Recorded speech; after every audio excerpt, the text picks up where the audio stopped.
Well, it is considered a World UNESCO site for the rice terraces in the far reaches of Ubud. Now, I'm not going to pronounce it correctly, but it's like Jatiluwih, Jatiluh, I'm guessing. I did look at it a minute ago, but it's a foreign language, so it's a bit more difficult to use Google Translate in my brain and listening to it. Anyhow, it's phenomenal. It is 600 hectares apparently, and that's a massive area. So it's all steep down like that. And when I go to Vietnam, to Sapa, I can't go at the moment. I have to wait till very late August into very early September to find hopefully the green's still there and not golden brown, because the rice is ready to harvest. But it's all terraced down like that, all steep down. So we're going to have another look in a minute. We're going to find a warung, which is a local eatery. Their prices, not Western prices. Even Western prices are silly cheap over here. And we're going to spend a few hours here and have a look around. So we've just gone around the corner. And the vista, which is a view to you and me, is spectacular. That must be the restaurant she was on about, one in the corner. She said it's about a 4-minute drive. Anyhow, it's just over £3 UK again as of today. Because today there was 23,000 Indonesian rupiah, which is their currency. There we go, nice little picture. Definitely a phenomenal picture though, I must admit. It is brilliant. It's worth a 40-kilometre drive to get over here. It just goes on forever, goes right the way down there somewhere. 600 hectares, I don't know what that is. You know, look, this guy driving, looks like he's driving through the paddy field, but there's a road through there. And just down there is a young lady, or man, working. There you go, look. She's on the phone as well, you can see there she goes, look, standing up. Got a phone in her hand. I don't think she's using a compass, I think she's taking pictures as well, even though she's a local. Who knows? It's a subjective claim at best. The last bit of videoing was just there, in that little dugout there, so we're now at the Warung Bamboo Jatiluwih. I haven't pronounced it correctly, but you can see why I'm having difficulty pronouncing it. Anyhow, for a vista, it is amazing. Yeah, they've got a number, you can do Wi-Fi, free Wi-Fi by the way. Got their number, use it on WhatsApp. But definitely an amazing view. So I'm going to take a couple of pictures because we've got the mountain behind us. And just to the right on the corner is some sort of temple. It's got like a Buddha-esque type Bali sort of goddess or god sort of statues. There's about 6 or 8 of them there is. So I've just some food and go for a walk to where I can food, obviously. And it's definitely. Now I know what. There's 3 mountains there. Well, they're actually hills, but only from Himalayan status. But it'll take you a few hours to walk up. That's 4. So 1, 2, 3. One hovering on the back, 4, and a little tiddly one hovering on the back of there. Makes it 5 probably. There's probably a few more that you can't see, but either or. Very pretty. It might even top Sapa. If Sapa can beat this, then it's got something way out this world, into a different universe even, or a different galaxy. Beautiful, absolutely beautiful. We're going to get some food now. So we're going to fry shrimp with rice, Balinese style. So we got 9, well, there's 3 on there. So we just count individual statues. 9 statues, 5 on this side and there's 4 around the other side. It's fun, isn't that brilliant actually? The man's going to let the lady have a try. Go for it.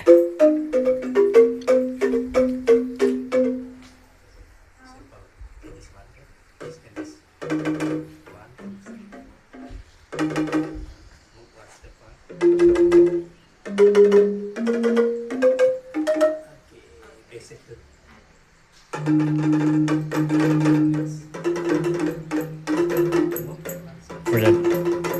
I just walked off track and see where I was going. So I was based up there and to the right.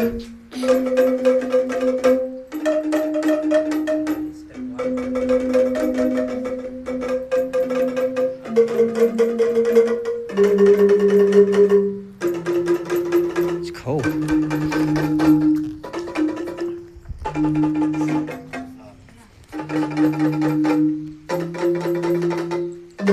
So I heard the music, the man was doing by himself. I just followed the call of nature, music's call of nature. Definitely a beautiful sight to behold though. By opening the avenue of the bamboo, it obviously echoes the noise. Brilliant, well done, cool. Well, that's what it says on the tin, and it is pretty neat, I must admit. You've got treks you can do. Obviously you can do longer treks, but remember it's going to get super hot. It's 90 degrees Fahrenheit, 32, if you're lucky it might be 28, but it's going to be warm. Take your bottle of fluid, you can see with bits and pieces all the way down here. We're going to have a look. So which one are we going to do? I'm only going to do a short one because I've got no liquid with me. I can go and buy some liquid water, but I'm not really going to bother with it. Just going to have a quick look. I'm going to go for the green one or maybe the red one, depending on how I get on. Over and out, boys and girls.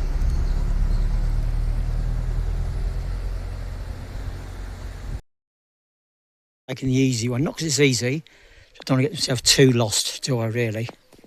So you can see how it's all terraced up. And in Peru, when we were near Machu Picchu, in Moras on Moray, I think it was called, on an ATV tour, they said that each terrace can be 5 degrees difference in temperature. That's why they have terraces going down in a big circle to the bottom. So I'm surmising you can grow different crops here at different elevations with a similar technique.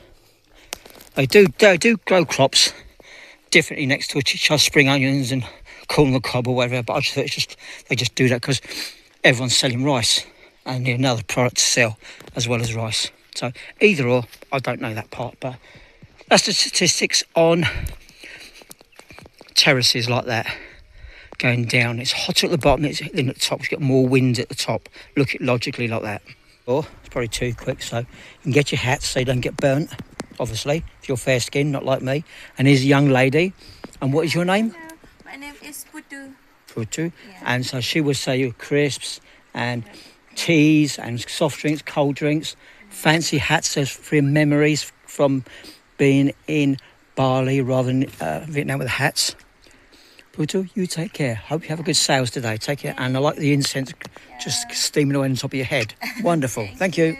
Thank you so much. Yeah. You take care. Bye. Along